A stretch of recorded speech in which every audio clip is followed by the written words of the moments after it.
Bé, benvinguts, bona tarda. Avui comencem una experiència una mica singular a la història del segle d'economia. La Junta va decidir, ja fa algun temps, fer aquest experiment, que és en un temps que no sembla diguem-ne gaire sensibles amb aquest tipus de coses, introduir un debat de vocació en l'àmbit de les humanitats en les activitats d'aquesta casa.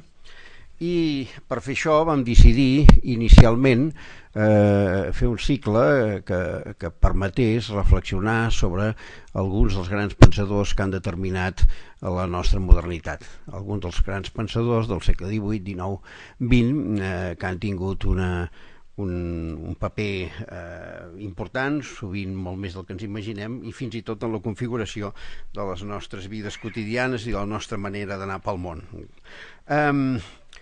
La llista doncs, tenia les seves limitacions, no podia ser infinita. Jo crec que em sembla que tots els que hi són està justificats que hi siguin. Evidentment n'hi podrien haver d'altres. Avui comencem amb Kant i en canvi no hi ha Hegel, sobre el que el conferenciant d'avui va fer la seva tesis. En fi, un altre any hi serà. Simplement vam intentar fer un equilibri de pensadors molt determinants en la configuració de la modernitat i al mateix temps incorporant gent que també se la pogués, diguem-ne, es pogués conduir la seva lectura cap al terreny de l'economia que és característica d'aquesta casa. Per tant, filòsofs, sociòlegs, algun científic i algun pensador també del món de l'economia. La llista, doncs, per tant, com totes les llistes se n'hi podrien posar d'altres i se n'hi podrien treure, però crec que tots els que hi són justificadament. Jo crec que en aquest moment fer una reflexió sobre qüestions que no són sovint les qüestions en què s'ocupen, perquè vivim amb una pressió mediàtica molt forta en què les paraules desapareixen cada segon i apareixen discursos nous, sovint repetitius, en poc temps per la pausa i per la distància. Introduir una certa pausa em sembla que és un exercici sa que pot ajudar i contribuir a que els diàlegs habituals en la societat siguin potser una mica més reflexius. En tot cas, en fi, em sembla que es pot justificar d'una manera molt senzilla. Passar-ho bé una estona parlant de pensadors importants que van dir coses importants explicats per persones competents en la matèria i que sempre segur que ens donaran alguna cosa per emportar-los a casa y pensar-hi una miqueta. Para empezar esta serie escogimos la figura de Immanuel Kant. En fin, me parece que no hay que dar muchas justificaciones tratándose el autor de un sistema filosófico de tanta envergadura e influencia, ¿no?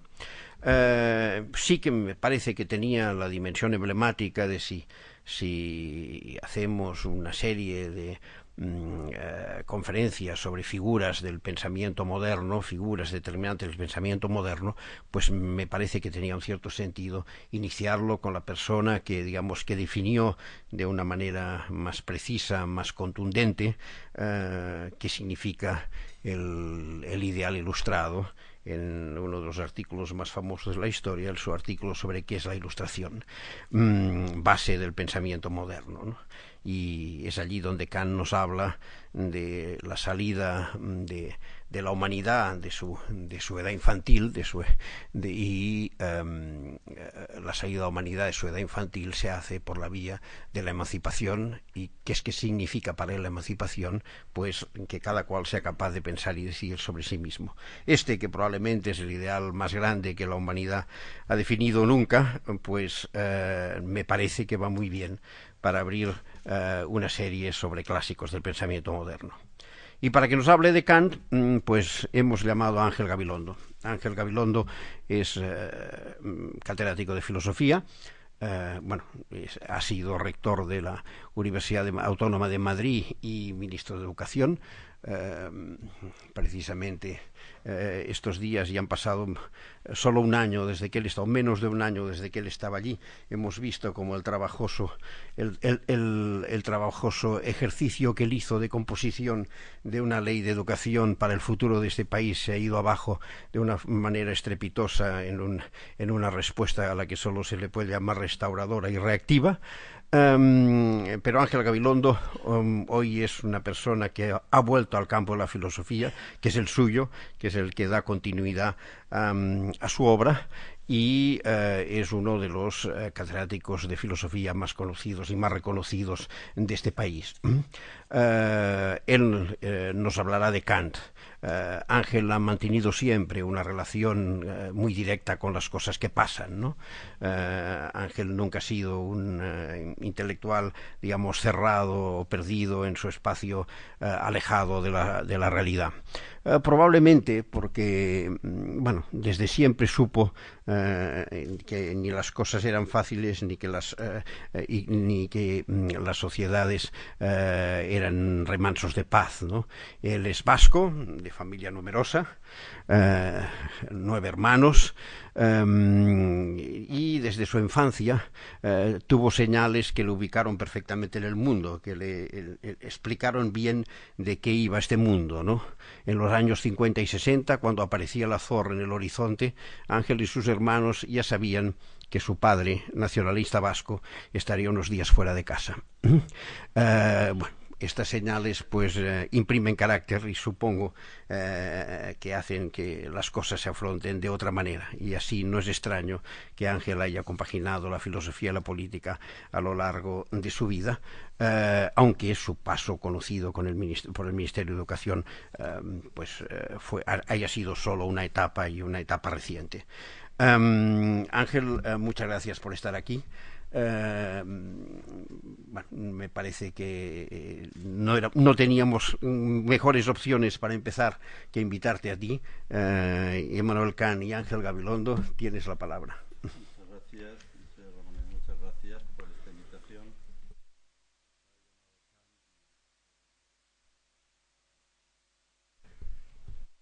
Nos ha convocado y además el título es apoteósico, ¿no? Una conferencia se titula Immanuel Kant, es desconcertante, pero no para el círculo de economía, sino para cualquier persona, y si es de filosofía también.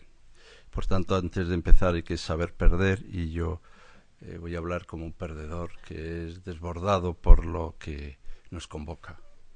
Pero quiero felicitar al Círculo de Economía por esta audacia, por este atrévete a saber, sapere aude, que es el gran grito de Kant, atrévete, este atrevimiento que me parece indispensable, y que sean clásicos del pensamiento moderno. Son clásicos no porque son antiguos, como sabemos, son clásicos porque nos siguen dando que pensar, son clásicos porque son vigentes, por eso son clásicos, porque nos dicen de nuevo lo que nunca dijeron a nadie, y porque lo que nos dice tiene algo que ver con lo que nosotros mismos somos. Porque un profesor de lógica que yo tenía, extraordinario, decía, si P entonces Q y a mí qué. Y siempre, y esto que él era un gran profesor de lógica, Alfredo de Año, que venía muy joven, siempre me hizo pensar que el sujeto de la enunciación y el sujeto de la conducta habían de estar incluidos, porque siempre que pensamos, nos pensamos a nosotros mismos en el gesto de pensar, y porque pensar no solo pensar algo, es pensarse a sí mismo pensando eso. Así que siempre que estamos hablando aparentemente de algo, también estamos hablando de nosotros mismos. También tenía un profesor que tenía alguna tendencia a siempre que hablaba de la realidad, hacer un gesto con la mano señalando al exterior. Porque una cosa es lo que pasa aquí entre nosotros y otra la realidad. Lo cual me desconcertaba extraordinariamente toda vez que me hacía pensar, primero, que nosotros no debíamos ser reales, claro, y la realidad era una cosa que pasaba siempre fuera, en algún otro sitio, y debía ser de gran importancia, pero que desvinculaba al sujeto cognoscente respecto de lo conocido. Hacía una escisión enorme entre el sujeto y el objeto, y uno acababa, como dice Bloch, hablando de Hegel, como un perro lisqueando y persiguiendo lo real. Así que Kant este hombre menudo, que desde luego vivió 80 años, que son muchos años, que escribió la Crítica de la Razón Pura con 57 años, y hasta entonces, bueno, aunque era más o menos notable, tampoco había producido grandes impactos.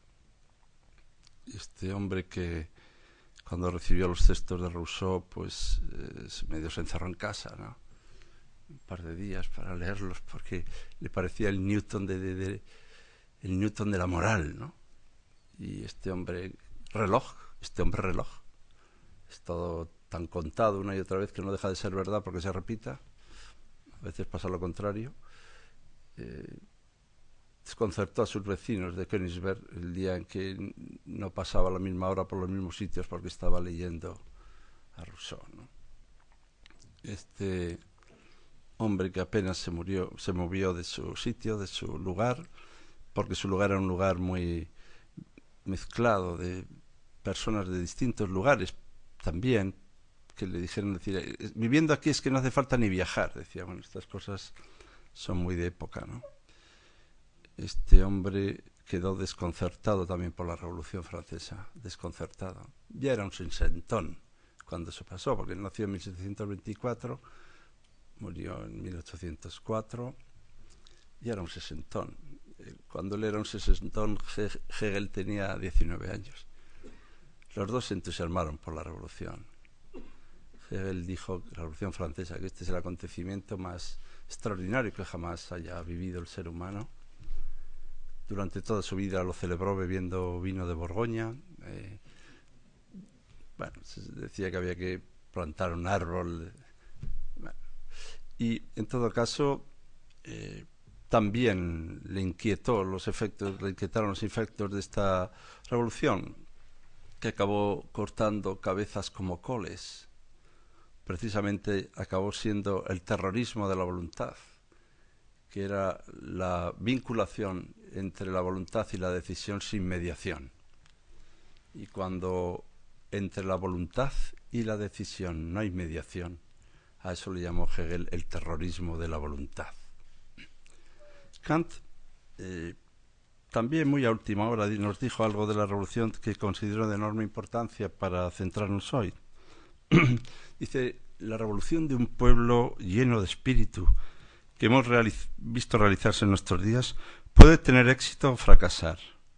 Puede acumular tantas miserias y horrores que un hombre sensato que pudiera realizarlo por segunda vez con la esperanza de un resultado feliz jamás se resolvería, sin embargo, a repetir este experimento a este precio. Incluso aunque pudiéramos volverlo a hacer después de que fue una cosa maravillosa, un hombre sensato jamás se atrevería a repetir esto a este mismo precio. Esa revolución, digo, encuentra en los espíritus de todos los espectadores, los que no están comprometidos en ese juego, una simpatía rayana en el entusiasmo. Este es muy Kant, ¿no? Dice, esto yo no lo volvería a hacer en la vida, pero es difícil, siendo un espectador, no sentir una simpatía rayana en el entusiasmo, cuya manifestación lleva aparejado un riesgo. Y esto no puede obedecer sino a una cosa, que es a la disposición moral del género humano. Este género humano, en esa disposición moral, se ve llamado a una tesitura, que es la tesitura de que Albert Camus señala bien en L'homme révolté, el hombre en rebeldía, rebelión o revolución. Y su apuesta es rebelión. Rebelión en ese momento, ¿no?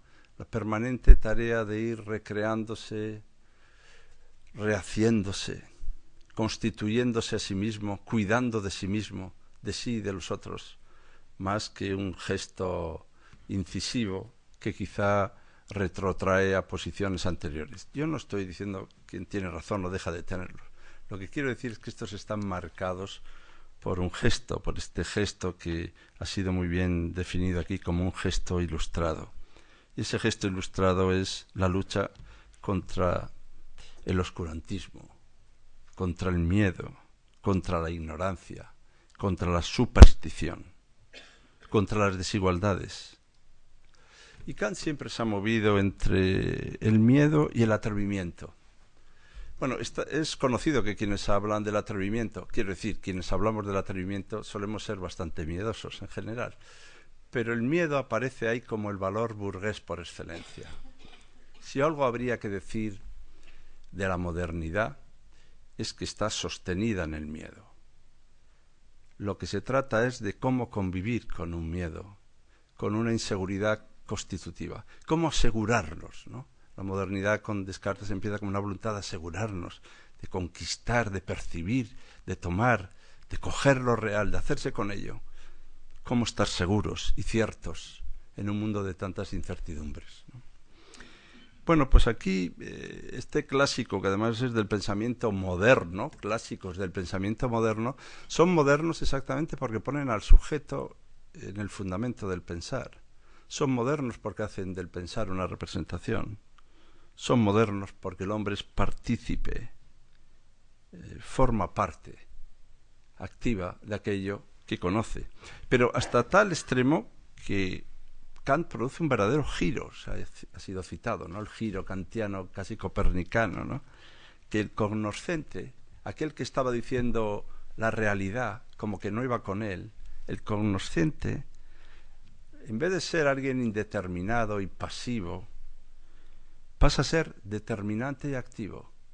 Sin él no hay realidad. Además es activo en la misma realidad conocida y abre la posibilidad de que se le atribuya poder intervenir en la transformación de la realidad. Bueno, el susto que se llevó el hombre, del que no nos hemos repuesto, de que la realidad era algo en lo que nosotros podíamos intervenir, participar, para configurar y para transformarla, nos recuerda de qué va la filosofía. ¿Cuál es la pregunta de la filosofía? La pregunta de la filosofía se parece casi a un saludo, es ¿qué hay? Esta es la pregunta, ¿qué hay? Cuando entro a clase digo, ¿qué hay? Siempre hay alguno que tiene tendencia a dar la lista de lo que hay. Cuando le preguntas, ¿qué hay? Y dice, no, esto es muy importante, conociendo a Platón, porque Platón dice que hay, le dice Teteto, ¿sabes que hay gente por ahí que se cree que es real lo que se ve con los ojos? Solo es real lo que se ve con los ojos y lo que se atrapa con las manos. ¿Sabes que hay gente por ahí de esa? Dice Sócrates, ¿cómo dices? ¿De verdad que hay gente tan obstinada y tan repelente? Bueno, pues esta voluntad permanente de intervenir y de intervenir en la configuración de lo que hay, la pregunta que hay, no se resuelve con la lista de lo que hay. Si no, diríamos, la filosofía es fácil, el pensamiento es fácil. ¿Qué hay? Pues hay deudas, zapatos, señores gruesos, tristeza. Haríamos la lista innumerable de lo que hay. Pero la pregunta que hay se pregunta por qué es lo que hay. Y toda la historia del pensamiento es la historia de la evolución de esa pregunta. Y en Kant, ¿en qué se nos queda esa pregunta? Bueno, pues por lo que venimos diciendo, el que hay no puede ser la realidad, sino tiene que ser un que hay en el cual nosotros estemos implicados. Un que hay en el que nosotros estemos. No vaya a ser que lo que hay no tenga que ver con nosotros y haya de todo menos nosotros, en cuyo caso estaríamos en un apuro. Se trata, por tanto, de convertir esta pregunta en la gran pregunta de Kant. ¿Qué es posible que sea? ¿Qué podemos? No qué hay, sino qué podemos. Lo cual le da una verdadera modernidad. Bueno, esto luego avanzará en la historia de la filosofía, porque ya Hegel dirá no solo que podemos, sino dentro de lo que podemos, qué tenemos que hacer para que pase lo que queremos, ¿no? Y esto acabará ya casi en las preguntas sobre el deseo. Pero es interesante, no vaya a ser que preguntado por lo que hay y no estando nosotros en la pregunta por lo que hay, resulta que ignoremos quiénes somos nosotros. Porque esta es la pregunta que hace Foucault leyendo qué es la Ilustración de Kant. Esta es la pregunta del pensamiento contemporáneo. ¿Quiénes somos en este preciso momento de la historia? Y dice, esta pregunta une dos ámbitos. La pregunta por nosotros mismos y la pregunta también por nuestro propio presente. No una y otra pregunta, sino una pregunta en la que la pregunta por nosotros es también la pregunta por nuestro propio presente. Y al hacer esta configuración, pues la gran obsesión de Kant es lo que nos es común a todos, que podemos todos, no solo todos juntos, sino que podemos en tanto que somos hombres. Podemos ser libres. Podemos ser libres. En alguna manera, en alguna medida, tenemos que ser libres y además iguales. Y además con los mismos derechos. Derecho a la diferencia, pero sin diferencia de derechos. Razón y derecho han de ir juntas, han de decirnos quiénes somos. Y por tanto, habrá que ver cuáles son los intereses esenciales de la razón. Los conocen porque los hemos estudiado todos desde niño, pero es interesante ver qué pasa con esos intereses, porque esos intereses están vinculados en tres preguntas que nos hacemos. ¿Qué puedo conocer? Es decir, ¿cuál es mi poder y cuál es mi derecho? ¿Qué debo hacer? Es decir, ¿qué es lo racional hacer? ¿Qué es racional hacer? Y la tercera pregunta, ¿qué puedo esperar? ¿Qué me cabe esperar? Pero es muy interesante y muy importante, y no siempre se subraya. Dicen, son 4 preguntas. ¿Qué puedo conocer? ¿Qué debo hacer? ¿Qué puedo esperar? ¿Y qué es el hombre? Como si la pregunta ¿qué es el hombre? Fuera la cuarta de la lista. Pero no es la cuarta de la lista, es el resumen de la lista. Y vamos al resumen. Cicerón decía que en la vida había que argumentar y decidir, y que las decisiones más importantes de la vida no se tomaban por la vía de un silogismo demostrativo deductivo, algo así como sí, luego por tanto estudio filosofía. Sí, luego por tanto me caso. Dice, no, las preguntas más importantes de la vida tienen que ver con un salto que va de la deducción a través de la demostración a un gesto de decisión. Y las preguntas más importantes de la vida son 3, dice Cicerón. ¿Con quién viviré? ¿A qué dedicaré mi vida? ¿En qué batalla me empeñaré? Bueno, estas no se hacen por ninguna deducción, pero todas estas preguntas acaban en una única pregunta en Kant, una única, ¿qué es el hombre? Pero esa pregunta está hecha desde un tono que no sé si seré capaz de expresar, que es el tono que Goldman explica muy bien, de una cierta experiencia de la propia finitud. ¿Qué es el hombre? Tiene algo que ver con aquel oráculo de Delfos que decía, conócete a ti mismo. Y algunos se creían que era un acto de introspección, pero los griegos no tenían esta experiencia de su intimidad. Conócete a ti mismo era decir, mira, ¿tú quién te crees que eres? ¿Pero quién te has pensado que eres? Si tú no eres un dios, si tú eres un mortal, so hombre más que so hombre. Y la pregunta de Kant tiene este tono. ¿Qué es el hombre? Ahora unámosla con las otras 3. ¿Pero qué se puede esperar de alguien si es un hombre o una mujer? ¿Pero qué va a hacer uno si es hombre? ¿Qué queréis que haga si yo soy un hombre? ¿Qué se puede esperar de alguien siendo un hombre? Y este tono de finitud, un poco trágico, lleva toda la pregunta de la filosofía a esta pregunta, a la cuestión de qué es eso que llamamos hombre. ¿Quién es un hombre? ¿En qué consiste ser un hombre? Y atreverse a eso, sapere aude, el gran grito de la Ilustración que aparece aquí como una tarea de conocer los propios límites, de asumir los propios límites, de someterse a los propios límites. Y además con una experiencia que si no te sometes a los propios límites, acabarás teniéndote que someter a los límites impuestos por otro. Esto de lo que habla Joseph, ¿no? La minoría de edad. Si tú no eres capaz de encontrar los límites que corresponden a tu propia condición de ser humano, acabarás sometido, esta es la palabra, a los límites impuestos por algún otro. Y por tanto, el atrevimiento a saber en la constancia de los propios límites es un gesto de libertad, es un gesto de emancipación, un gesto de autonomía. Y dice así Kant, si la razón no quiere estar sometida a la ley que ella se da a sí misma, entonces se doblegará bajo el yugo de las leyes que le dará algún otro.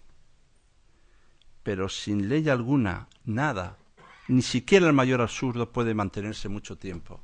Es muy interesante cómo Kant lo vincula esto exactamente a la existencia de las leyes, al acuerdo de las leyes, a las leyes como acuerdo.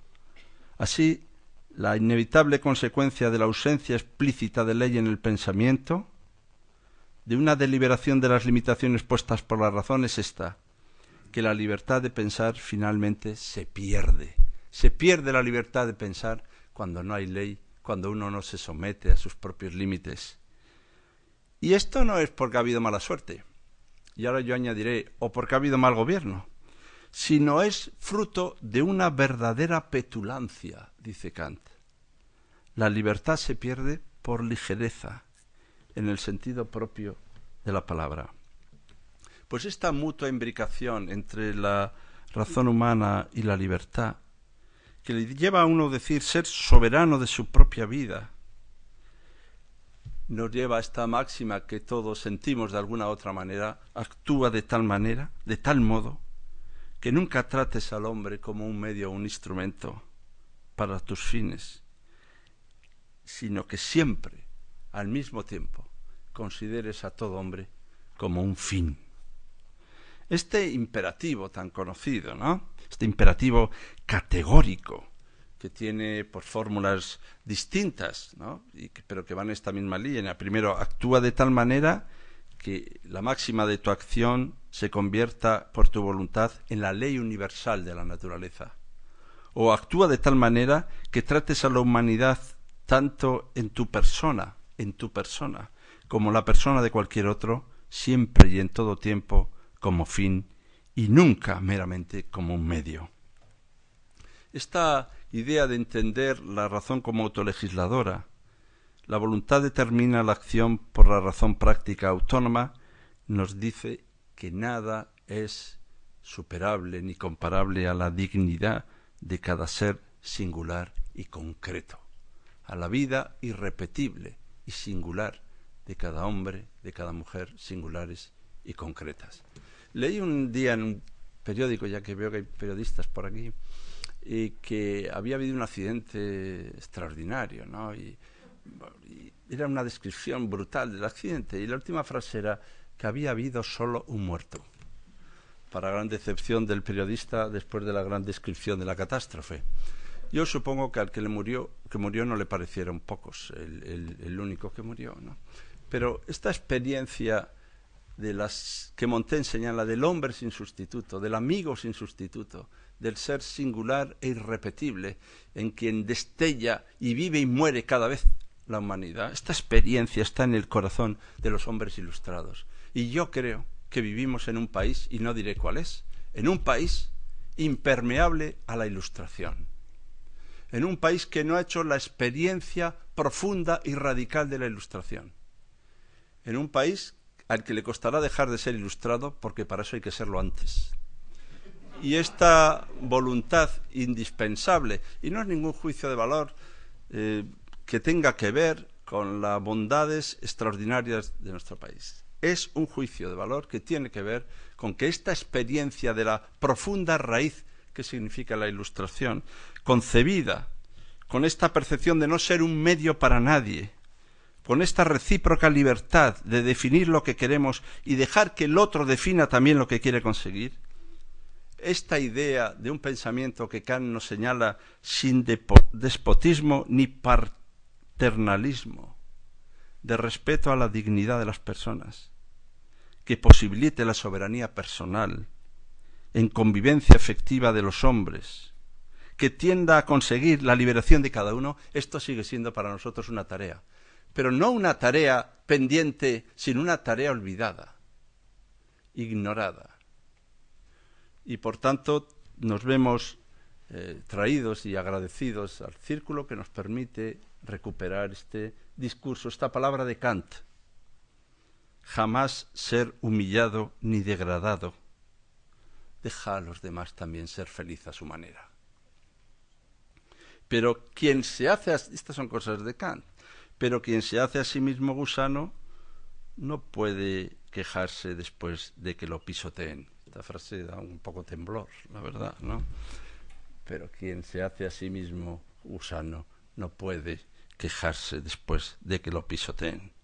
Reconocer al hombre, a cada hombre como ciudadano que se realiza en una comunidad, que desde un pacto originario constituye un pueblo con personalidad y que reivindica, y así lo hace claramente Kant, contra la interferencia. Ningún Estado debe inmiscuirse por la fuerza en la constitución y gobierno de otros. Esta fuerza está basada en el contrato, que es la forma general de la acción social cooperativa, que se deriva del imperativo categórico. Se ha de garantizar la independencia civil, los medios para ser libres e iguales, para ser dueños de nuestro propio proyecto de vida. Kant así está como apuntando a una comunidad moral de los hombres que dé lugar a una intercomunicación humana de ciudadanos que sean personas, hombres soberanos y libres, que respeten y sean respetados, refiriéndose al contrato originario en cada sociedad a lo largo de la historia.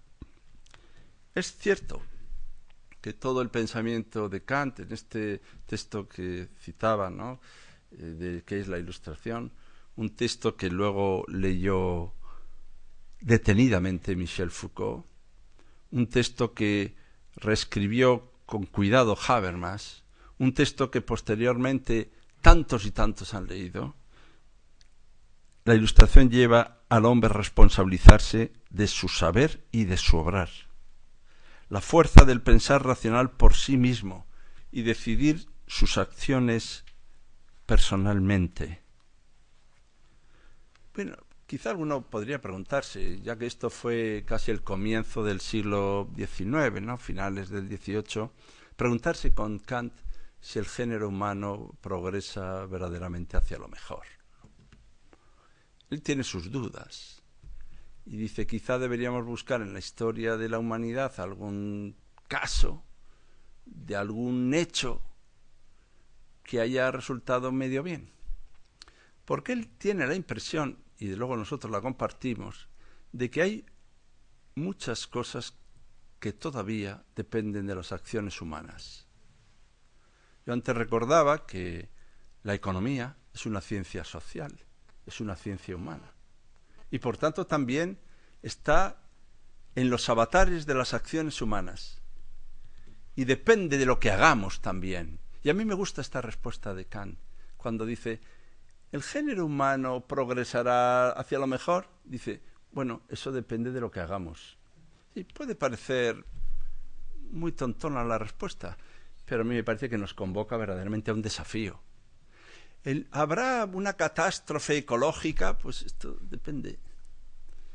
Y esta percepción de que hay algún hecho, y la experiencia suya, la experiencia de la Revolución Francesa, en el cual la intervención de los hombres procura un cambio que, a su juicio, con todas las pegas que antes hemos señalado, libera espacios para una creación de posibilidades civiles de libertad, le hace pensar que cabe alguna esperanza si somos capaces nosotros de configurar nuestro propio presente. Por eso, el camino que va a hacer Kant va a ser el camino del qué al quién. Ya no es la pregunta ¿qué es la realidad? Es el camino de la sustancia al sujeto. Es la crítica. La razón es la última instancia para determinar el quehacer científico y la acción moral. ¿Qué significa orientarse en el pensamiento? Someter a juicio la razón. ¿Contra qué? Contra el dogmatismo racionalista, contra el positivismo empirista, contra el irracionalismo. La razón se somete a ella misma a juicio, a fin de realizar la libertad.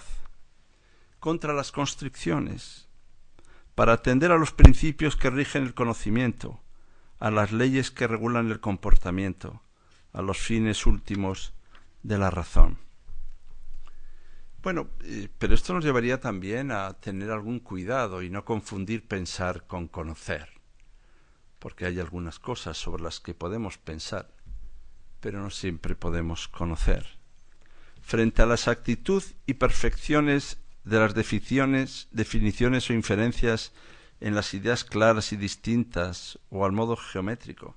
Un modelo todavía de pensamiento que está en nuestra propia actualidad, que es un pensamiento que cree que pensar es tener ideas claras, tenerlas distintas, definirlas, inferirlas.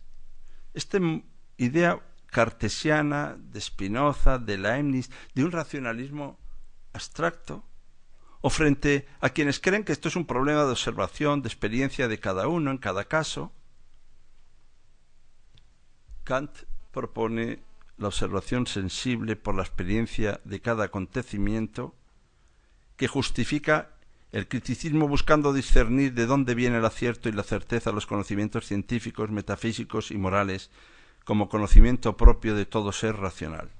La razón hace al hombre ser hombre y a todos los hombres esencialmente iguales. Y esta insociable sociabilidad de los hombres, esta inclinación que tenemos a formar sociedad y a la vez esa resistencia que tenemos perpetuamente para disolverla, esta tendencia que también ha descrito Kant, ¿no? Esta insociable sociabilidad, ¿no? Tenemos una tendencia a hacer comunidades y a destruirlas. Quizá esto nos lleva a la llamada permanente de Kant de afirmar y salvar la soberanía y la libertad de los hombres y de los pueblos, y abrir las puertas. Aparece en esta tensión, una tensión extraordinaria, abrir la puerta a los derechos humanos, a los derechos humanos, a los derechos de los hombres y de los ciudadanos, dando a la asociación de los estados fuerzas, pero nunca para someterse y esclavizarse. Por eso la pregunta que veremos en la crítica de la razón pura es cómo es posible el conocimiento de los hechos y hasta dónde el conocimiento de los objetos. ¿Cómo son las cosas? ¿Cómo son las cosas? ¿Cómo deben ser la conducta humana, que es la razón más práctica? Todas las éticas materiales eran empíricas, hipotéticas, heterónomas, no autónomas. Pero el sujeto no se determinaba a sí mismo a obrar, no se daba a sí mismo la ley, no recibía la ley desde su propia razón, sino desde fuera. Y por eso la propuesta es aquí una ética formal, una ética que libera lo racional, a priori, con imperativos absolutos categóricos. Una ética que no nos dice lo que hemos de hacer, sino cómo debemos actuar. Y debemos actuar por deber. Y Kant nos llama y nos recuerda que quizá vivimos en espacios con mucha moralina y con poca ética. En espacios que han olvidado que la ética es exactamente la creación de espacios de justicia, de libertad compartida, de seres iguales en derechos y de seres libres. La ética, la palabra ethos, significa espacio, un espacio, es una madriguera, un sitio, es un lugar en el que donde uno se coloca, ya solo por el mero hecho de colocarse, ya está instado a un determinado comportamiento. Y hoy a veces nos ocurre más bien lo contrario, que encontramos espacios donde, si te comportas de una cierta manera, casi resuena extravagante, ingenuo, fuera de lugar.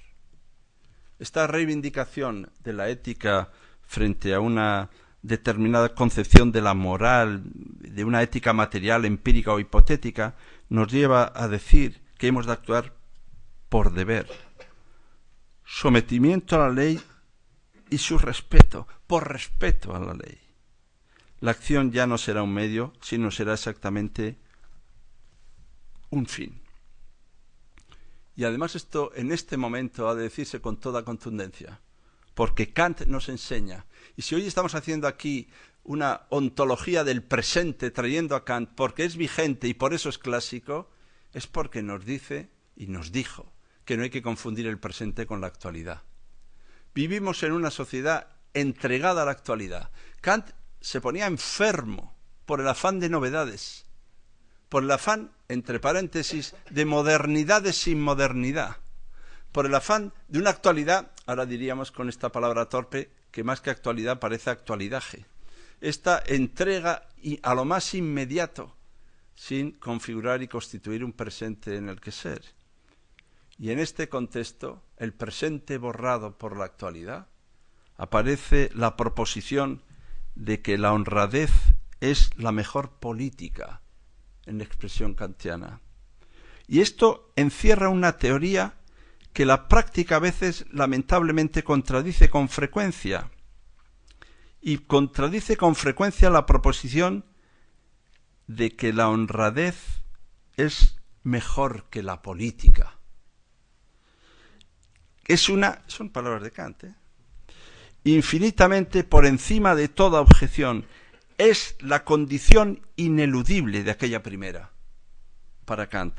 Así que cuando decimos que la honradez es la mejor política, él dice, no, hay algo que está por encima de esa afirmación, que es que la honradez es mejor que la política. Bien, algunos pensaremos de la mano de Platón que quizá cabe la posibilidad y de Aristóteles, ¿no?, de la configuración de una polis, de una ciudad de la palabra, de una palabra justa, de la palabra que nos distingue de los animales que solo tienen voz para lo gusto y el disgusto y no palabra para lo justo y lo injusto. Y por tanto, no entiendan esto como una desconsideración de la política, sino como una llamada a una dignificación de la Constitución y la constitución de la polis. A Kant le preocupa el progreso moral de la humanidad, el reino de la libertad, y por eso cree que avanza, pero no de un modo lineal y constante. Avanza hacia la comunidad humana como reino de los fines, donde ningún ser humano sea instrumentalizado. Y así procede un desarrollo ininterrumpido hacia el reino de la libertad, en una convivencia moral de hombres libres. Sin embargo, todos estos esfuerzos de Kant hay que ponerse en la tesitura de esta maravillosa ingenuidad moderna, que es casi la ingenuidad moderna de querer que vivamos gozosa y dichosamente, ¿no? Descartes llega a pensar que lo que hay que hacer es matematizar las pasiones, lograr que resuenen entre ellas matemáticamente como una armonía musical, para que uno lleve una vida dichosa y gozosa al haber logrado que su propia vida resuene melódicamente.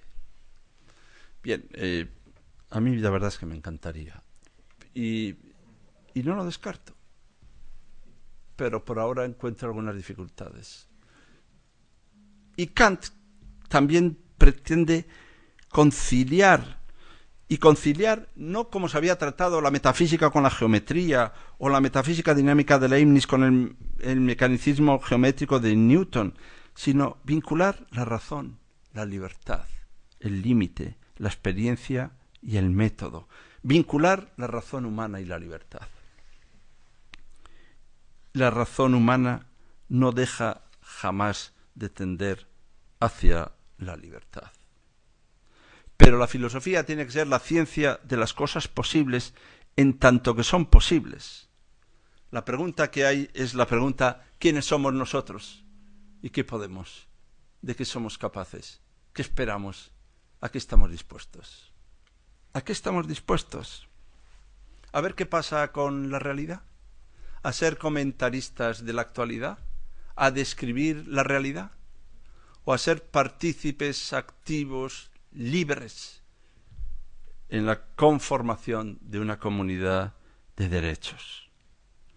Bien, toda esta idea en los primeros textos que han sido muy descuidados, ¿no? A veces no hemos ido tan directamente a las críticas de la razón pura, de la razón práctica, del juicio, que hemos olvidado todos esta cantidad extraordinaria de textos anteriores de Hegel, ¿no? De Kant, que son tan importantes, todos los que tienen que ver en torno a 1763 o la Disertatio de 1770, donde encontrar que lo posible remita a algo que la razón encuentra, que encuentre algo a que atenerse. Para que algo sea, tiene que poder ser pensado. Tengo que poder pensarlo, tengo que representármelo, tengo que pensarlo, o al menos tengo que poder pensarlo. Porque si algo no puede llegar a ser pensado, las formas de los principios del mundo sensible e inteligible nunca podrán verdaderamente coincidir.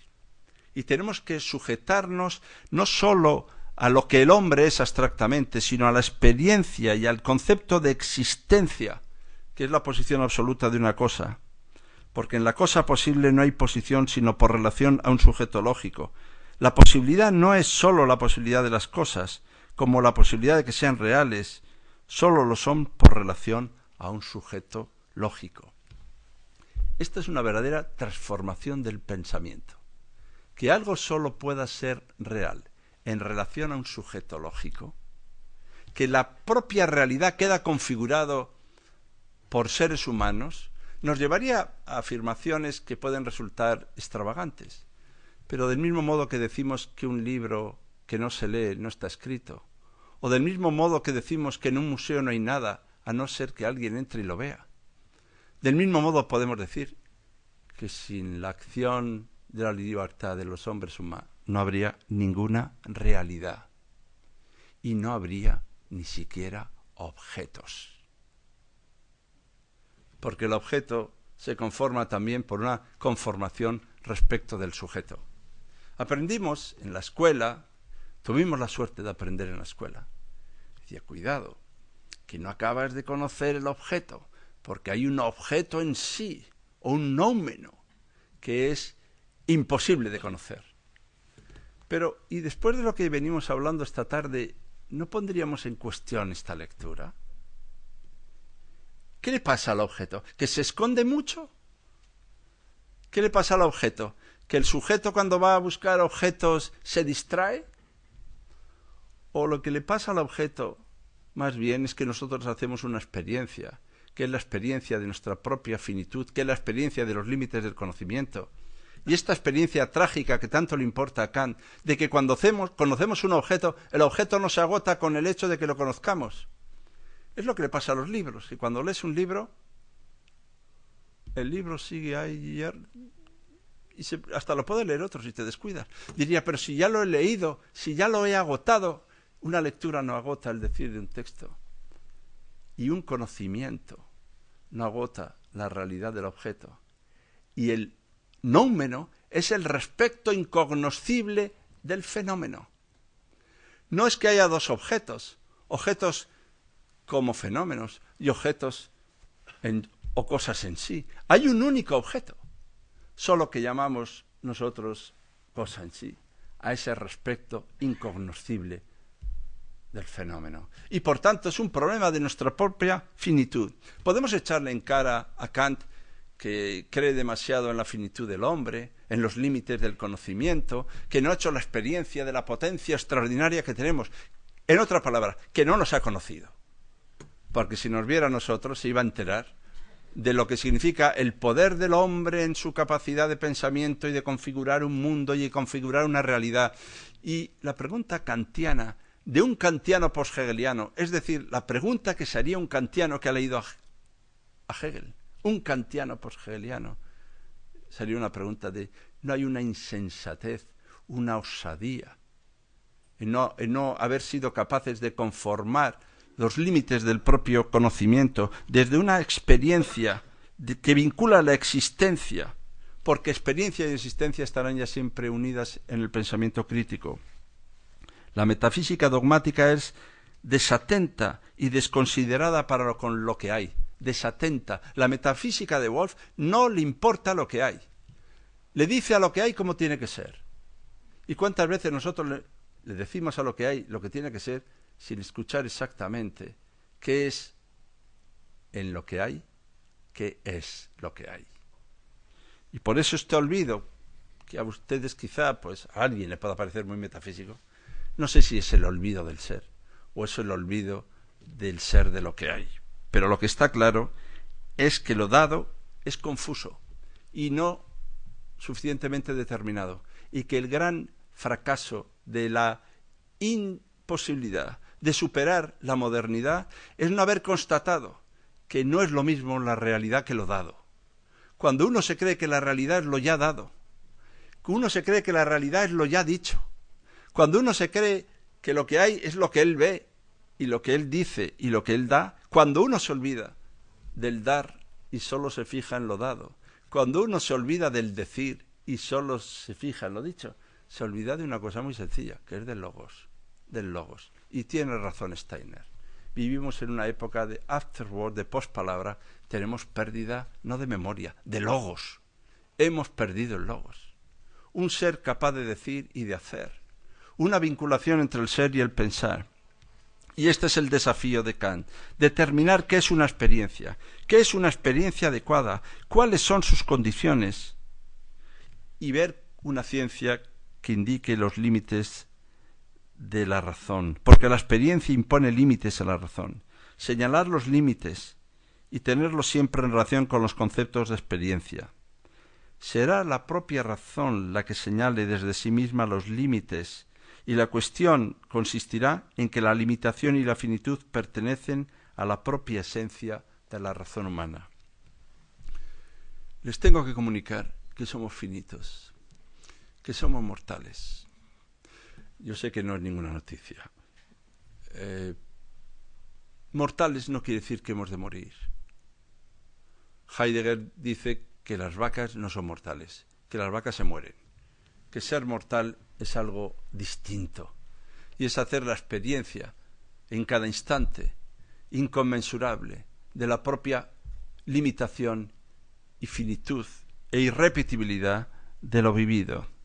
Y este establecimiento de una ciencia capaz de ocuparse no de objetos y de nuestro conocimiento de objetos, nos indica que no será posible ningún conocimiento a priori, sino a no ser el de objetos de una experiencia posible.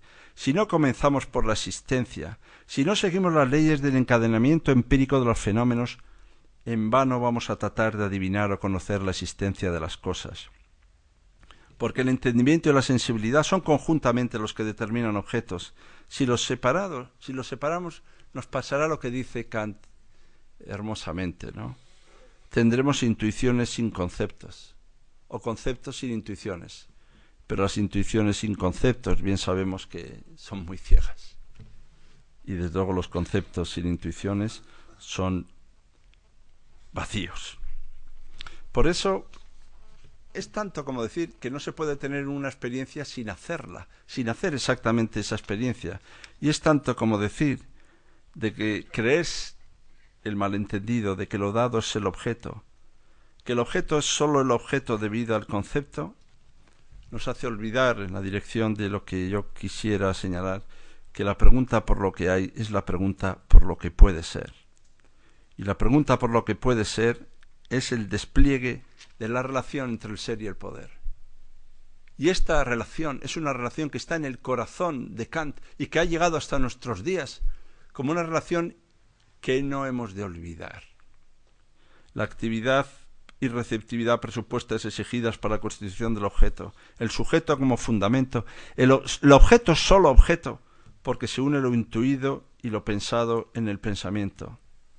Y esta tarea imprescindible de constituir objetos para el pensar es una tarea que nos sitúa en una tarea personal e individual de enorme importancia, porque es verdad que una cosa en sí es imposible conocerla, por la limitación de nuestro propio conocer, pero sí la podemos pensar. Y desde luego reivindicar con Kant la necesidad del pensamiento, también para ir más allá de los propios límites. Y este es el desafío que está en el corazón de Kant, que mientras a la vez nos está diciendo somos limitados, somos finitos, no podemos más, ¿qué vas a esperar de ti? Hombre, mujer, ¿qué esperas de ti?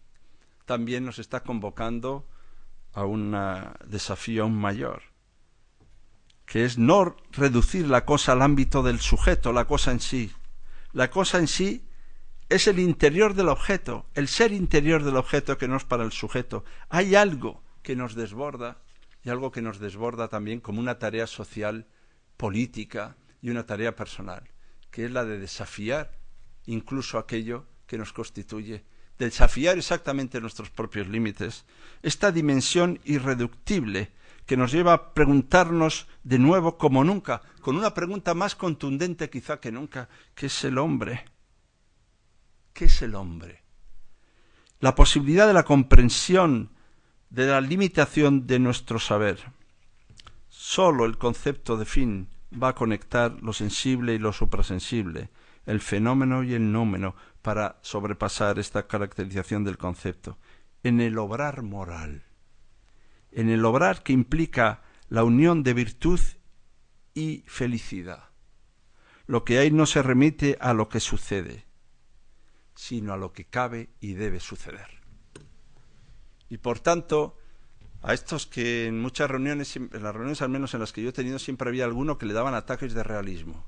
Y en el momento en el que había alguien con alguna capacidad de desbordar la coyuntura en la que nos encontrábamos, siempre el ataque de realismo, entre comillas, ¿no?, inducía algo así, pero vamos al grano, que adoptaba una forma avícola de afrontar la realidad, que confundía la realidad con lo que ya sucedía, y que por tanto lo que hacía era conservar lo sucedido mediante un procedimiento que garantiza que lo sucedido, ni siquiera conservado, se mantiene como sucedido.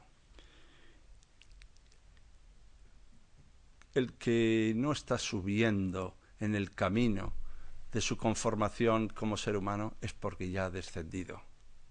El que se ha completado porque está afinado, está finiquitado, está acabado, está muerto. ¿Qué es el hombre? Solo en el concepto de fin encontramos la respuesta al hecho de la razón pura como un hecho histórico y abierto. El territorio es el campo práctico de la libertad, que nos permite en el ámbito teórico proponernos un orden de fines. La finitud y la indigencia, la línea de lo que acabo, que hace que las cosas naturales se entrelacen unas con otras como medios afines, pero el juicio por medio del cual las encontramos conformes a un fin no es un juicio estético, sino es un juicio intelectual según conceptos. Nos dice que la finitud constitutiva del conocimiento nos lleva no sólo a conocer el presente, y menos aún a confundirlo con la actualidad, sino a fundar el presente, no quedar cegados por lo que sucede, no quedar cegados por supuestos objetos ya dados, y no creer que la tarea del pensamiento es encontrar el sentido de lo que ya sucede, sino se trata de decir mundo y por tanto de conformar y configurar mundo y proseguir y ir en la dirección de la prosecución de lo bello, que no es lo mismo que lo agradable o lo que place a los sentidos, sino el juicio estético es singular por su objeto, que no puede ser sino una cosa concreta y particular, universal, es decir,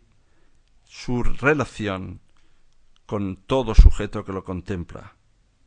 Kant no indaga sobre las condiciones de lo bello y de lo orgánico, sino que hace ver la posibilidad de una conexión entre la naturaleza y la moral. Y esta conexión es la modesta propuesta que hoy vendría a decir. Si lo que tenemos es que vincular lo que hay con lo que es posible, si lo que tenemos que hacer es vincular los ideales con las ideas, si lo que tenemos que hacer es recordar lo que el propio Hegel dirá más adelante, que los ideales que él tenía de joven no es que los perdiera después de los 30 años, es que los convirtió, los hizo llegar a ser ideas. Y las ideas no son el fin del ideal. Las ideas son la concreción del ideal. Y además, no se trata, por tanto, de una libertad que venga, como he dicho, a hallar el sentido de la vida, ni de la historia, sino a darle sentido. Es la acción de dar sentido, no la acción de encontrar el sentido. A veces creemos que el pensamiento es una excursión tras el sentido de lo que hay, con canciones más o menos populares. En una gran excursión del pensamiento vamos a la búsqueda de la realidad, al encuentro del objeto, al encuentro del sentido de la vida y de la existencia, olvidando que exactamente la emancipación que la libertad procura es la emancipación de tener la capacidad de dar sentido, de donar sentido, e incluso que el hombre carece de sentido si no da sentido, porque sólo se tiene algunas cosas cuando se dan. Y este es el gran regalo kantiano, que hay cosas que sólo se tienen cuando se dan. Desde luego, el amor. Si uno dijera, bueno, yo no lo voy a dar, no vaya a ser que se me gaste, pero solo se tiene cuando se da. Por ejemplo, las gracias.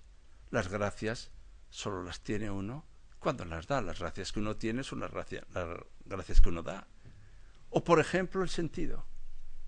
El hombre tiene sentido en el gesto mismo de dar sentido, es decir, en el ejercicio de su libertad encuentra su propia liberación.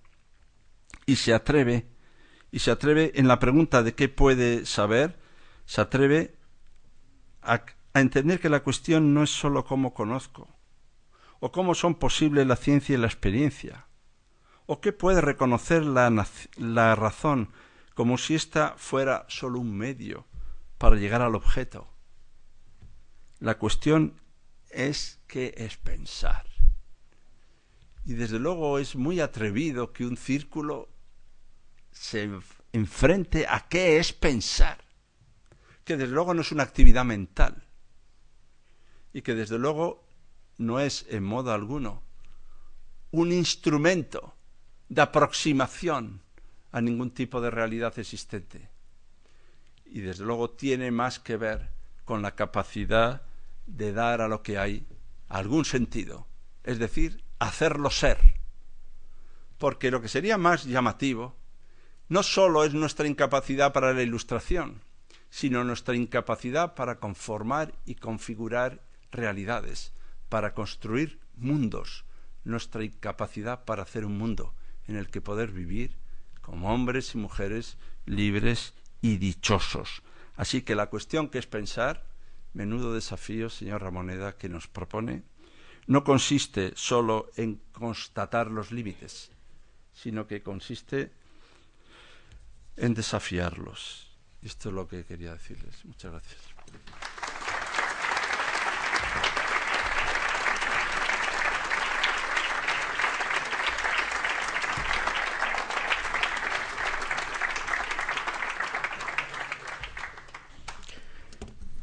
Bé, si li voleu plantejar alguna pregunta, alguna qüestió, alguna clarificació a l'Àngel Gabilondo, ara toca.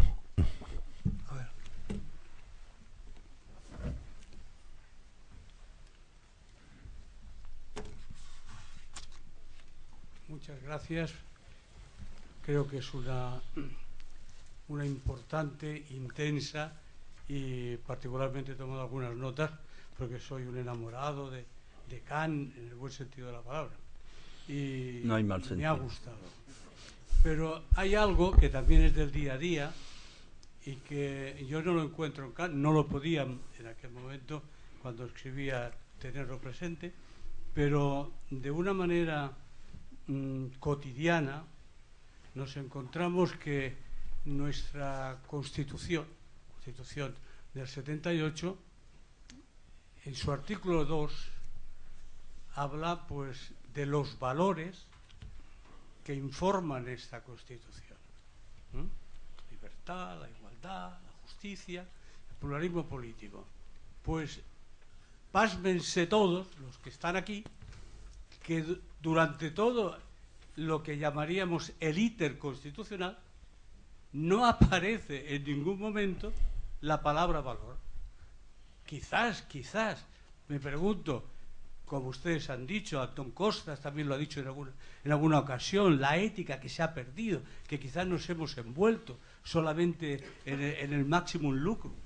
No lo sé, pero en cualquier caso, esta Constitución, que según Kant debería ser la brújula, que deberíamos de seguir, el deber ser, pues resulta que no hay en ningún momento, en ningún artículo, en que vuelve a repetir la palabra valor y sin embargo se refiere a los principios de todo tipo. Ahora no voy a entrar en eso, de todo tipo. Entonces yo me pregunto, a ver, todo el mundo hace sus hipótesis. El último añadido habla concretamente de que estando las campanas del franquismo que estaban sonando, yo me imagino que los ponentes de esta Constitución pensarían o salgamos huyendo de los principios, sobre todo porque tenían presente los principios del movimiento nacional. Entonces dijeron, vamos a cambiar y vamos a poner valores. Pues miren ustedes, se han equivocado, porque ahora resulta que todo el mundo habla de valores, hasta el Barça. quiero decir, con todo respeto. Quiero decir que llega un momento en que se ha deteriorado.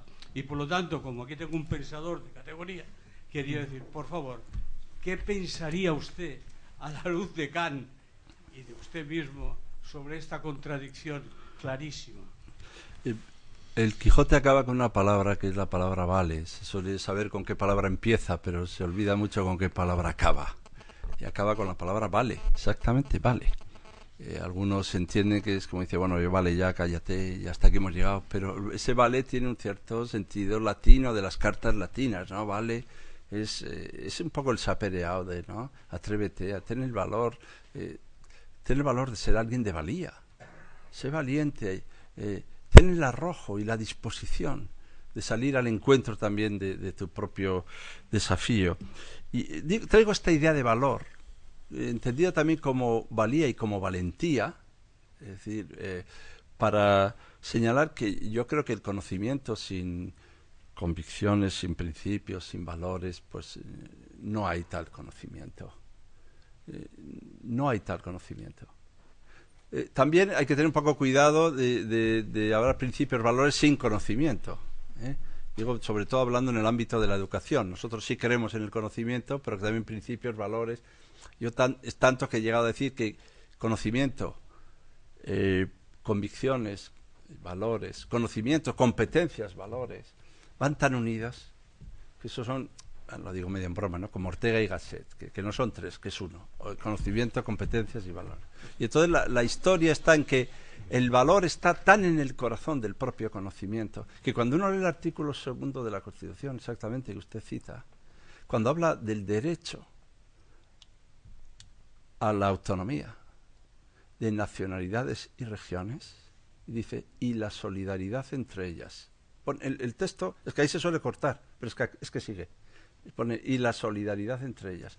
Y tiene un tipo de redacción tan ambigua, en el sentido tan acordada, porque es que a veces nos creemos que la ambigüedad es que escribían y no sabían escribir y lo hacía muy ambiguo, pero es que el ambiguo también era un acuerdo, que algunas interpretaciones llegan a decir que el derecho a la autonomía está vinculado tan a la solidaridad que en ausencia de solidaridad se pone en cuestión el derecho.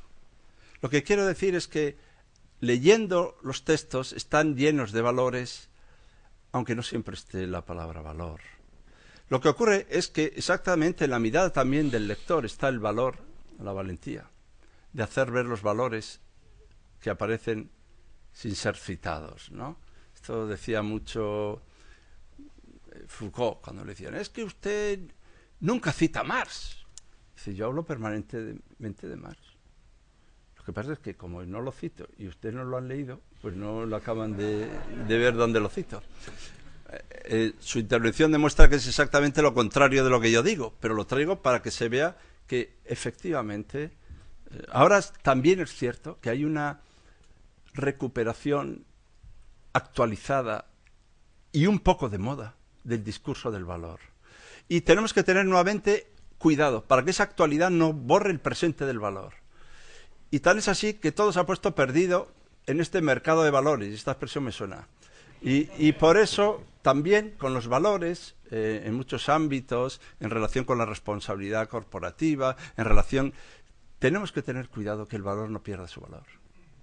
Y que el valor no se convierta en un instrumento más en un mercado de valores. Pero creo que es determinante y que además en la educación actual, en la sociedad actual, un discurso público tiene que ser un discurso también de valores. Es absolutamente indispensable. Y tenemos que recuperar, reencontrar, rebuscar y sorprendernos, pero rebuscar también en aquello que nos constituye, en la forma que sea, qué valores son los que privan ahí o priman ahí. Esto es lo que modestamente diría sobre lo que usted señala, ¿no? Pero también ha habido un olvido de los valores, porque se confundían con disposiciones morales, porque se creían que eran modos de catequizar o modos más o menos de influir en las conciencias, porque no teníamos ni idea de lo que era el valor. Esto es lo que nos pasaba. Y yo creo que una recuperación nos pasó eso, que con el agua sucia tiramos la palangana, con la palangana tiramos el niño y luego al final, bueno, no supimos cómo tomar siquiera agua limpia, porque hay que tener cuidado cuando con la pérdida de los valores también se producen pérdidas de instituciones, cuando se producen pérdidas también concretas de aquello que soporta y nos permite también una nueva transformación.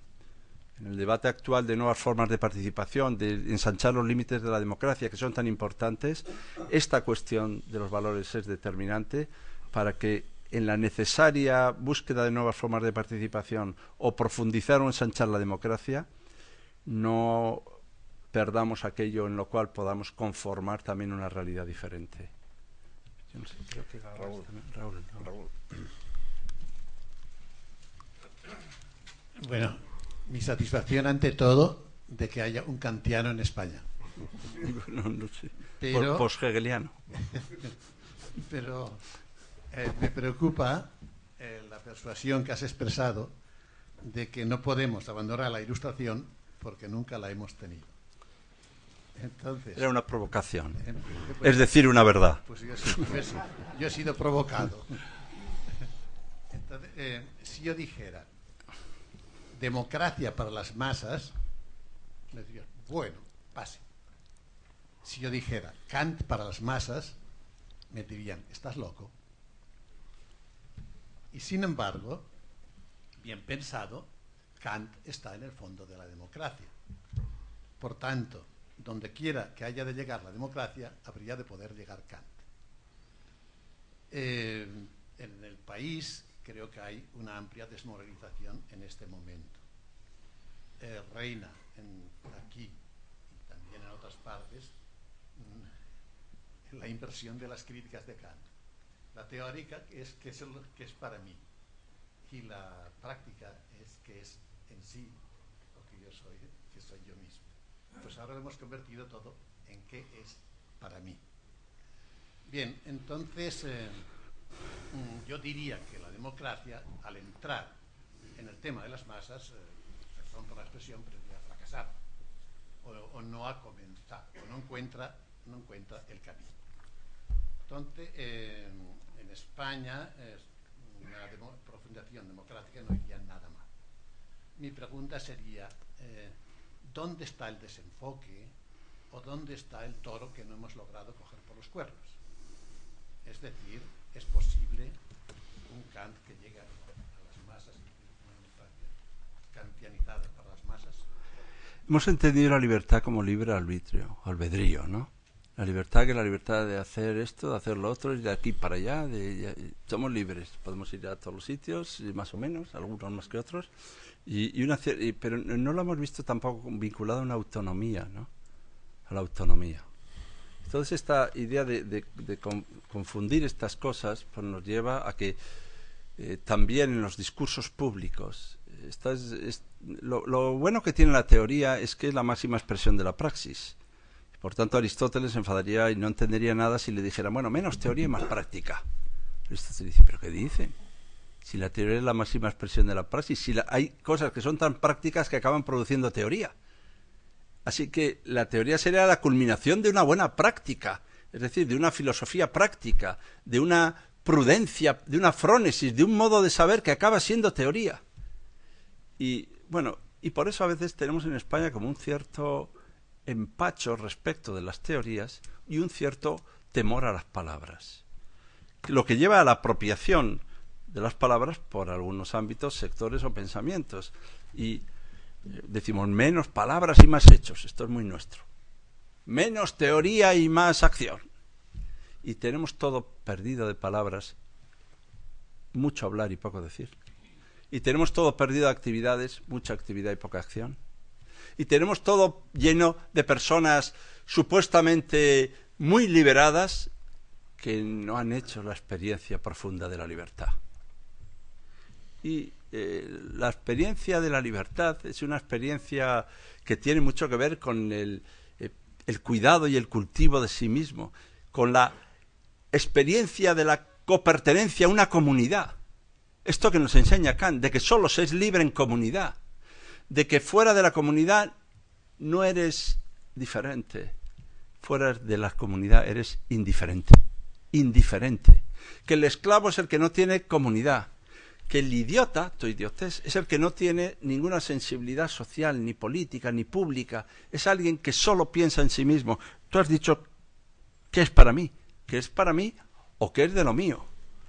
Es decir, una cierta percepción de que la libertad es un asunto individual y no un asunto, el profesor Gabás sabe, bien conoce a Hegel, no un asunto de singularidad, que solo se es singular en el seno de una comunidad.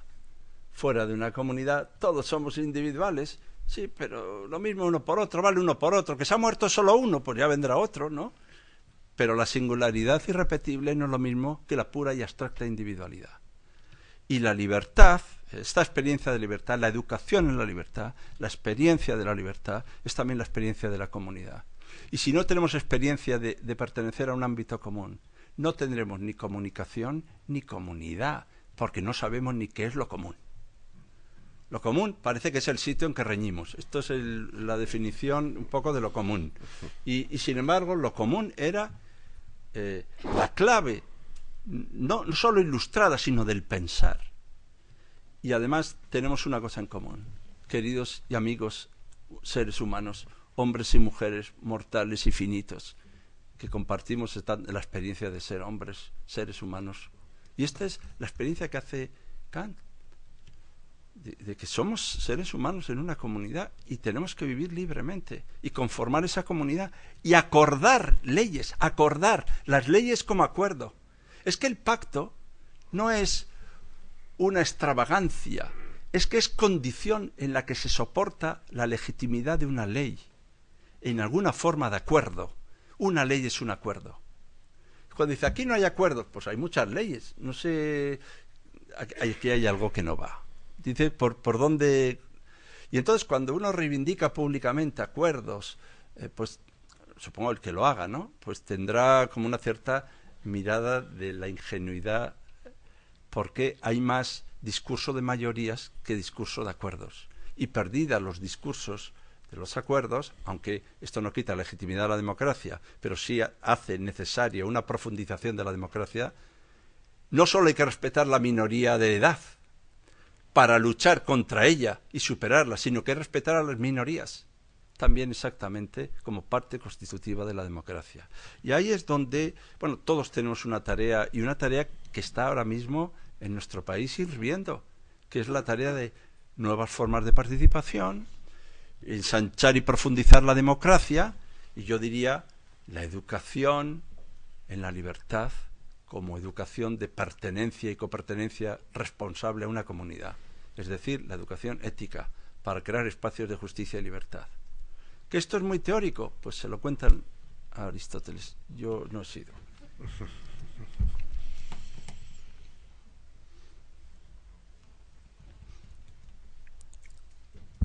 Antonio.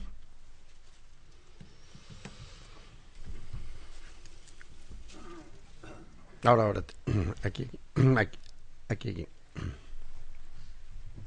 Antonio.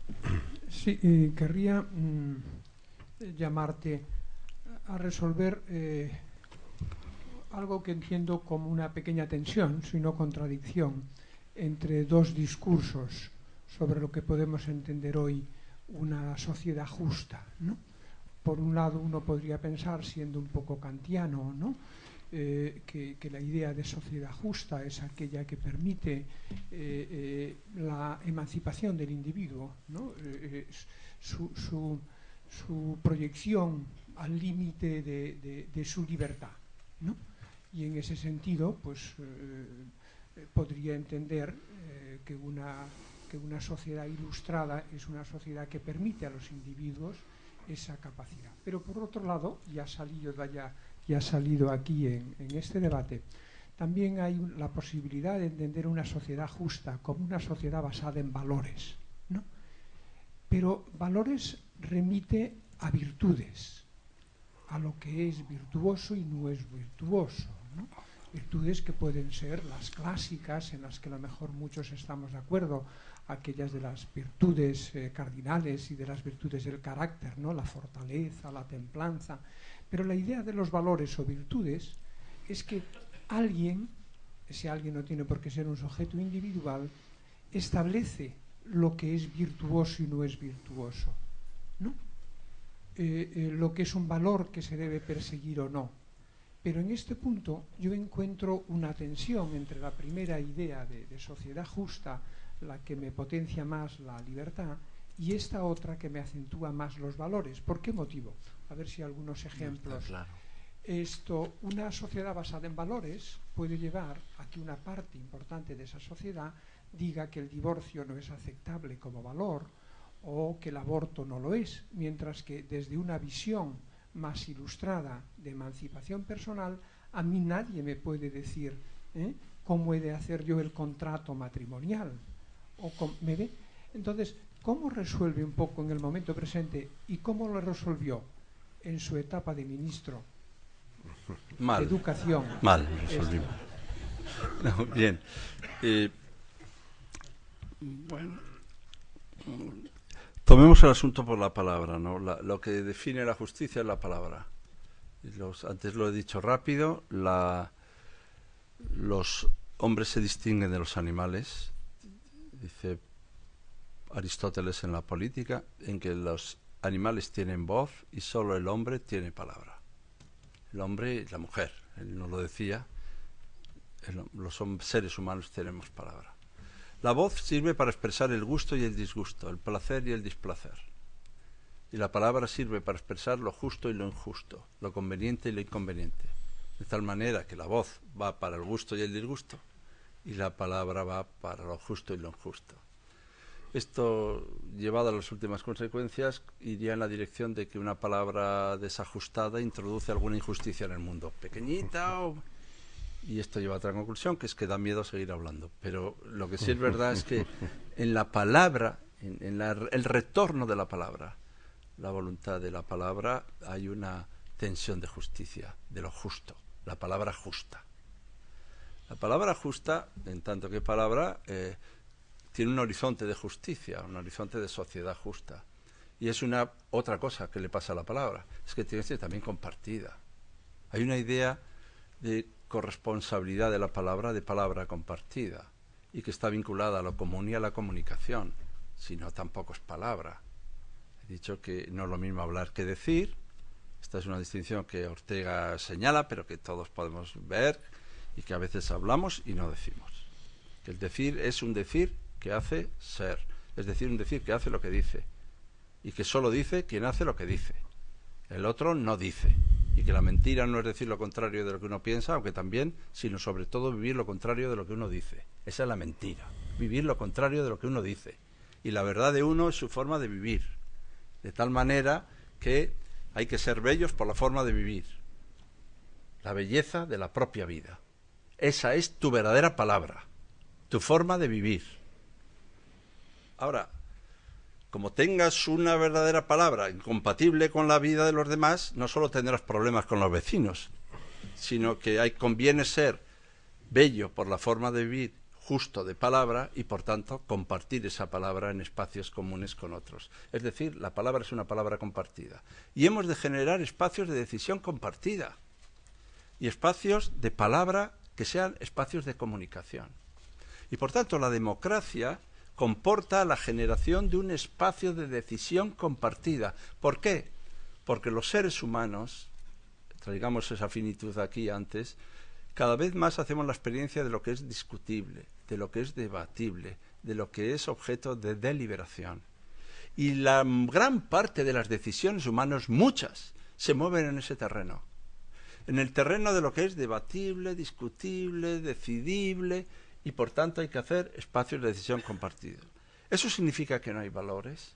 Porque existe lo debatible, lo decidible.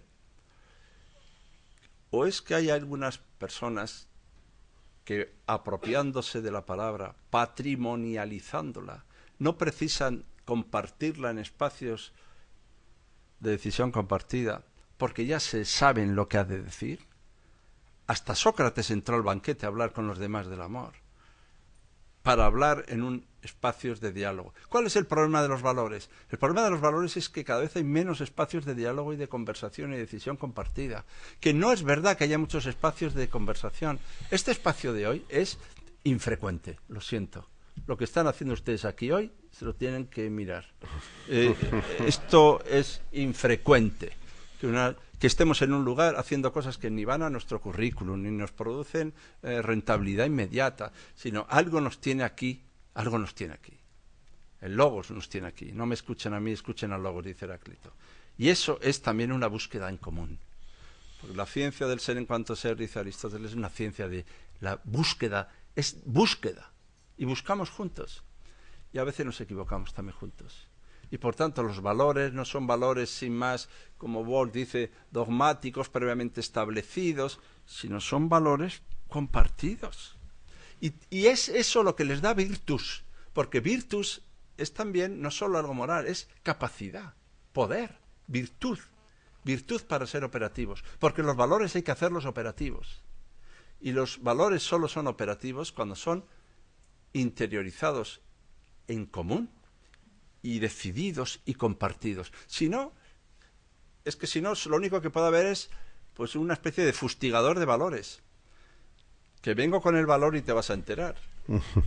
Pero lo que estamos es más bien, y eso es difícil, y esta es una de las claves de la democracia, y esa tensión a la que usted se refiere, la acepto porque es una tensión. Y hay que vivir como una tensión. Y a mí me gusta mucho una frase de Nietzsche, que me ha acompañado muchos años, que dice que el fastidio es un estado de ánimo que obedece a unas causas, eliminadas las cuales no se elimina el fastidio.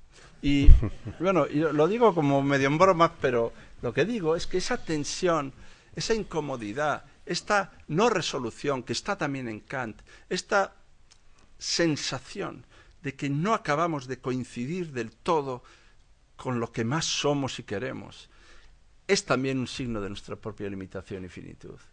Y esta experiencia de que no acaba de ocurrir lo que sucede. Yo cuando tenía 15 años creía que era una cosa de la edad.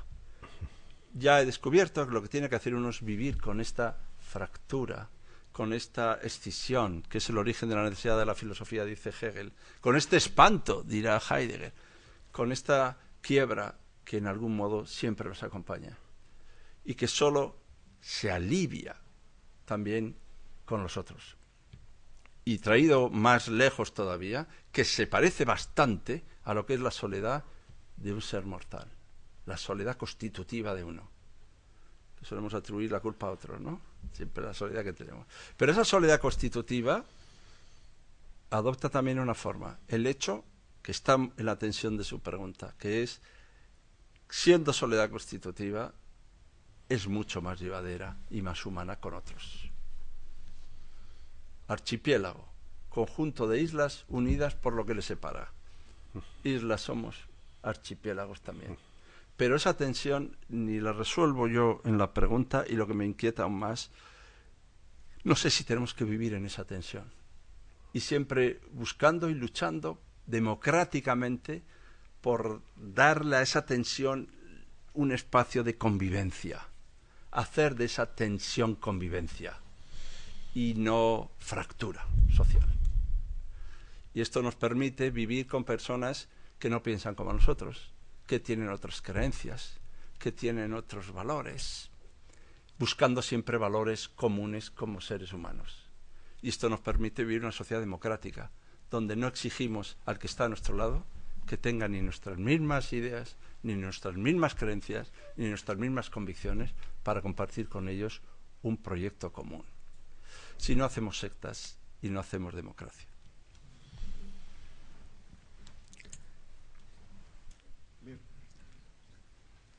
Contesto largo para que no me haga muchas preguntas. Difíciles, interesantes, como las que hay. Me ha parecido verdaderamente interesantísima esta dicotomía entre la razón y el conocimiento de los propios límites y la aspiración del hombre o el deber del hombre de saltar estos límites. O sea que yo he observado que en muchos grandes movimientos sociales este desconocimiento de los propios límites y el intentar saltar estos límites sin poner una cierta limitación a este salto ha provocado movimientos sociales de consecuencias a veces impredecibles, porque la mayor parte de los seguidores de estos grandes movimientos sociales actúan por mimetismo o por irreflexión y, por lo tanto, con desconocimiento de los propios límites a su razón. Realmente esto socialmente es gravísimo. De ahí la gran responsabilidad de quienes, siendo líderes sociales, actúan con desconocimiento de los propios límites de su razón y, por lo tanto, intentar saltar estos límites de la razón sin poner límites a este salto.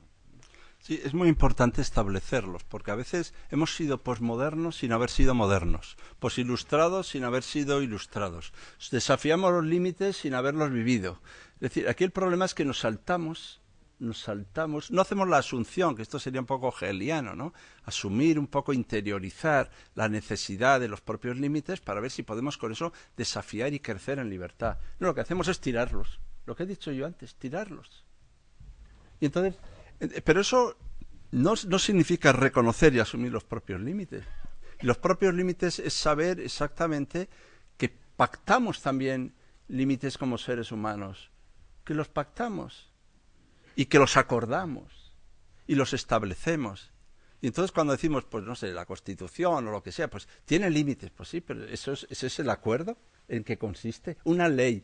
Es que la ley no es ilimitada, es que dice, pues eso, legere, eligere, legenda, leyenda, es una lectura que hemos hecho en común y hemos acordado en común para convivir. Y entonces dice, es que aquí se nos limita. Y digo, pero este es nuestro acuerdo. Vamos a quedar en que yo le voy a tratar a usted bien y usted bien a mí. ¿Quedamos en eso? Pues yo estoy de acuerdo. Ahora, si uno de los dos piensa hay que rebasar los límites y nos ofendemos, pues yo lo voy a tomar mal. Entonces, la historia es qué límites son productos de acuerdo social y qué límites son constitutivos.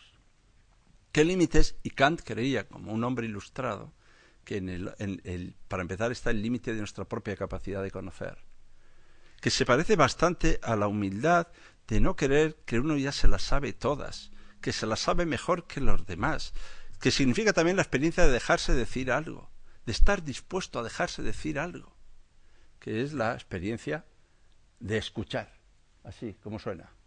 En un país, antes he dicho impermeable a la ilustración, no quiero ofender a nadie, sé que ha habido grandes ilustrados en España, en Cataluña, en todos los sitios, pero como fenómeno social tenemos esa laguna. Y luego yo también creo que tenemos una enfermedad del oído espectacular. O sea, una insensibilidad, porque es que aquí toda la filosofía, la acción que hace Kant, tiene una cierta capacidad de escuchar a la propia experiencia, de escuchar un poco a la historia y la existencia de los seres humanos, a los avatares de los seres humanos. A ver si efectivamente vivimos en una filosofía que él llama cosmopolita, o algunos han llamado mundana, o algunos han llamado cósmica, una filosofía a la que le importa el mundo en el que vivimos los seres humanos. Y esa desatención se parece bastante a pérdida del oído interno. El oído interno lo tenemos destrozado. Y esa escucha de la que decimos es también la escucha de nuestras propias posibilidades. La pregunta que hay era una pregunta en la que uno se ponía claramente a interrogarse por lo que había, pero es que la pregunta que nos trae Kant, ¿qué podemos hacer?, es una pregunta para tomar constancia de en qué ámbito estamos y qué posibilidades tenemos en el ámbito en el que estamos. Y esta es una obligación y una responsabilidad de todos, y muy especialmente de los que se ocupan de los asuntos públicos. La experiencia de las posibilidades en la coyuntura histórica en la que estamos, y cuando yo hablo de desafío no estoy hablando de la insensatez acrobática y poco responsable de no asumir las propias limitaciones. Y creo que me explico. Gracias. Gracias, Ángel. Cuando le contestabas a Antón Costas, yo me he acordado de una palabra catalana que no sé si es fácil de traducir en otros idiomas, que es la palabra enraonar. Que no es razonar. Hay una razón, además, había una revista. Sí, enraonar. Enraonar, que no es ni hablar ni razonar, es razonar en, ¿no? Es razonar en relación con. Por tanto, bueno, creo que es una expresión interesante de una manera de razonar que genera espacio compartido, ¿no? Gracias, Ángel, por haber hecho lo que era, haber hecho filosofía y no simulacro o representación, digamos, que es lo que a veces, lo que se hace más a menudo en este mundo. Las cosas como son, finalmente, es lo más razonable, lo que es más garantía de éxito, hacer las cosas lo que son, no una cosa distinta, ¿no? Gracias por haber abierto este ciclo y gracias por estar aquí entre nosotros. Muchas gracias. Muchísimas gracias. Muchas gracias.